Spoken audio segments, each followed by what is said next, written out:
Bienvenue au troisième module du webinaire d'orientation des mentors CPA.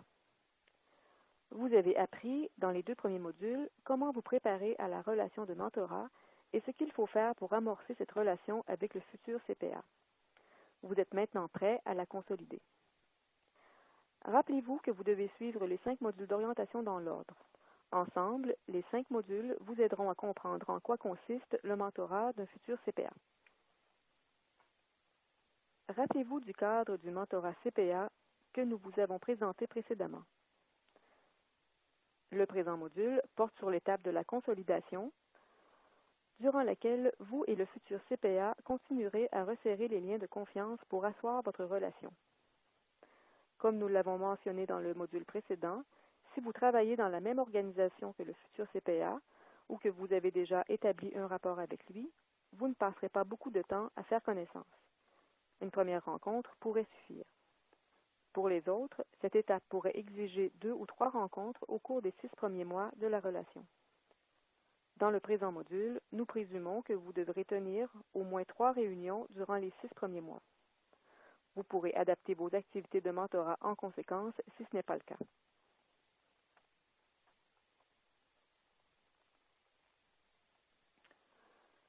Dans le module précédent, nous vous avons proposé quelques activités pour vous aider à bien amorcer la relation avec le futur CPA à la première rencontre.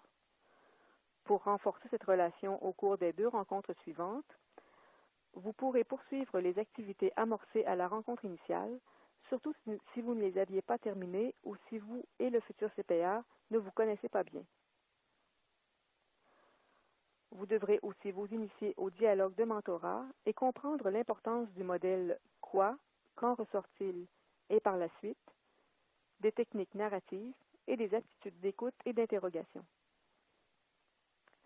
Vous devrez également apprendre à composer avec la diversité.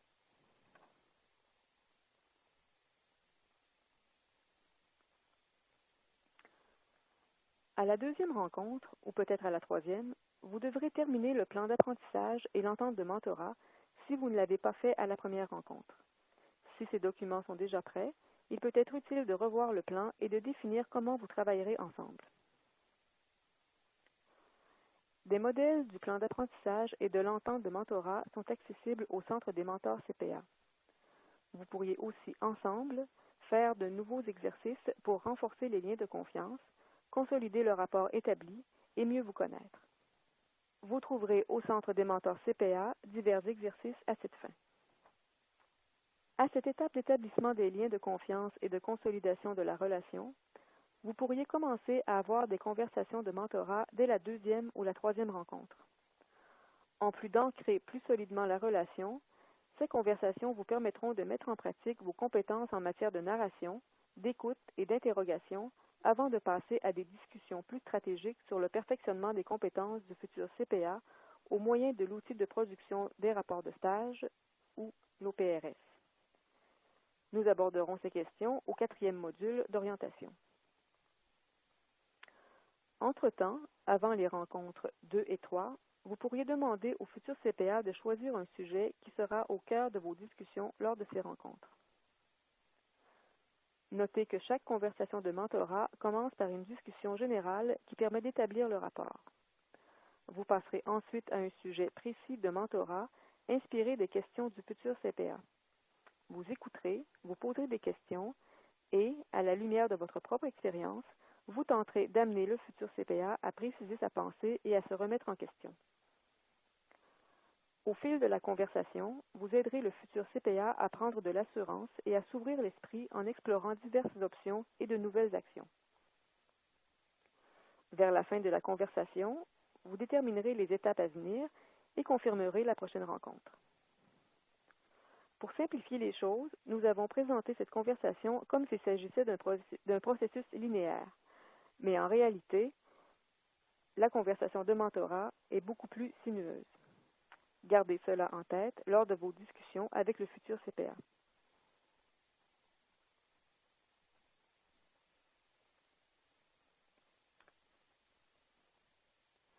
Les grands mentors sont de bons conteurs et les bonnes histoires renforceront les liens de confiance. Les capacités d'écoute et d'interrogation sont aussi des compétences essentielles pour le mentor, et comme pour toutes les compétences essentielles, il faut du temps et de la pratique pour les maîtriser. Ces 3 aptitudes sont nécessaires pour amorcer les conversations de mentorat avec le futur CPA.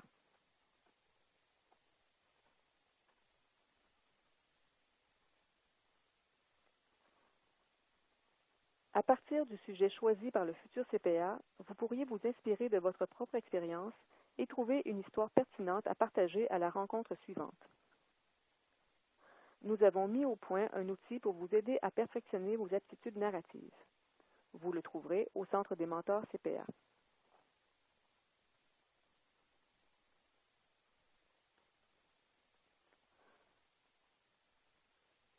Nous apprenons en réfléchissant à nos actions passées et à nos expériences, et il est très difficile de faire seul une réflexion sérieuse qui mène à des changements de perspective et de comportement.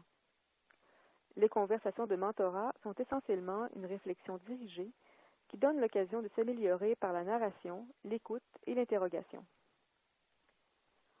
Dans le premier module d'orientation, nous vous avons suggéré de regarder l'aperçu des exigences en matière d'expérience pratique des CPA et de consulter la fiche d'information connexe. Vous savez donc déjà que nous utilisons le modèle « Quoi, quand ressort-il et par la suite » pour aider les futurs CPA à réfléchir à l'acquisition de leurs compétences habilitantes.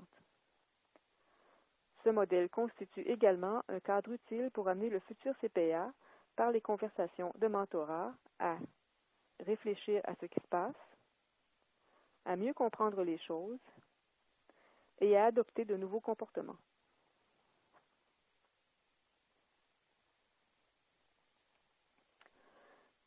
Ici encore, à partir du sujet retenu par le futur CPA, vous pourriez déterminer les types de questions à poser pour nourrir la discussion lors de votre prochaine rencontre.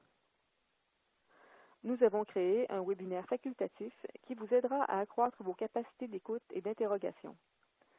Ce webinaire montre de façon plus détaillée comment poser les bonnes questions et propose des questions que vous pourrez juger utiles pour soutenir les conversations de mentorat portant sur chacune des 5 grandes compétences habilitantes.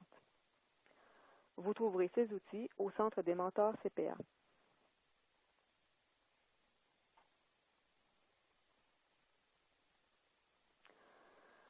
Aujourd'hui, le monde du travail se caractérise par une main-d'œuvre en constante mutation et diversifiée, par exemple sur le plan de l'âge, de l'origine culturelle et de la composition homme-femme. Cette diversité au travail peut favoriser la créativité et l'innovation. Nous pouvons nous ouvrir à la diversité en reconnaissant à la fois nos similitudes et nos différences, en cherchant à les comprendre et à en tirer parti. La relation de mentorat offre aux mentors et aux futurs CPA une occasion unique de comprendre ce qui les rapproche et ce qui les distingue l'un de l'autre lorsqu'ils définissent comment ils travailleront ensemble et construiront une relation durable. Au cours de la 2e et de la 3e rencontre, vous pourriez explorer la question de la diversité si vous et le futur CPA estimez qu'il s'agit d'un enjeu pertinent dans le cadre du mentorat. Pour faciliter ces conversations, nous vous invitons à consulter le webinaire sur la diversité au travail disponible au Centre des mentors CPA. Si le futur CPA éprouve des difficultés au travail à cause de différences culturelles, vous pourriez également lui parler du cours sur la culture du monde des affaires au Canada, élaboré par CPA Canada. Cet outil, qui s'adresse exclusivement aux futurs CPA, se trouvera dans le système de gestion de l'apprentissage Desire to Learn ou D2L.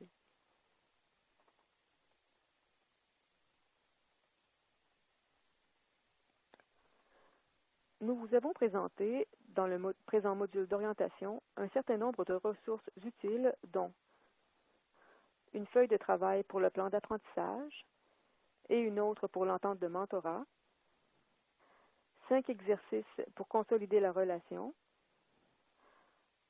un cadre de techniques narratives, un webinaire pour apprendre à poser les bonnes questions, des suggestions de questions pour les conversations de mentorat portant sur les 5 catégories de compétences habilitantes et un webinaire sur la diversité au travail. Vous pourrez découvrir ces outils à votre gré au Centre des mentors CPA.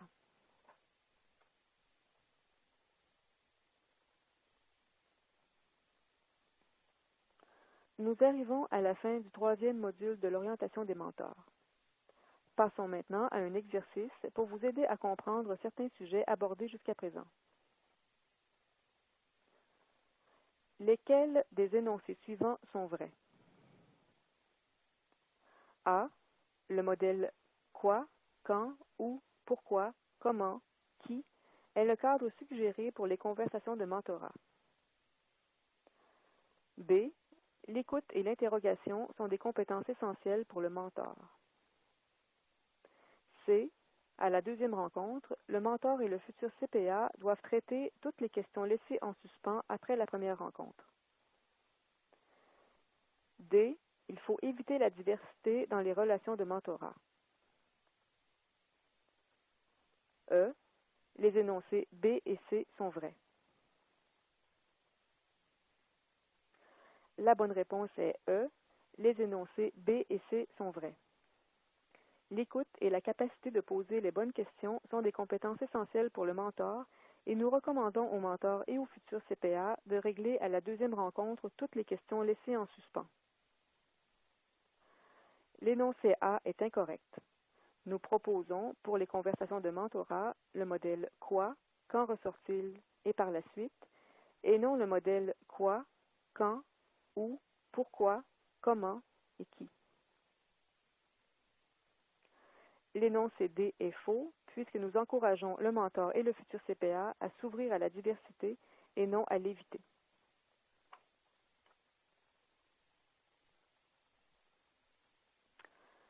Maintenant que vous savez comment consolider la relation de mentorat au cours des premières rencontres avec le futur CPA, vous pouvez passer au quatrième module du webinaire d'orientation intitulé « Les quatre étapes de la progression dans le mentorat ».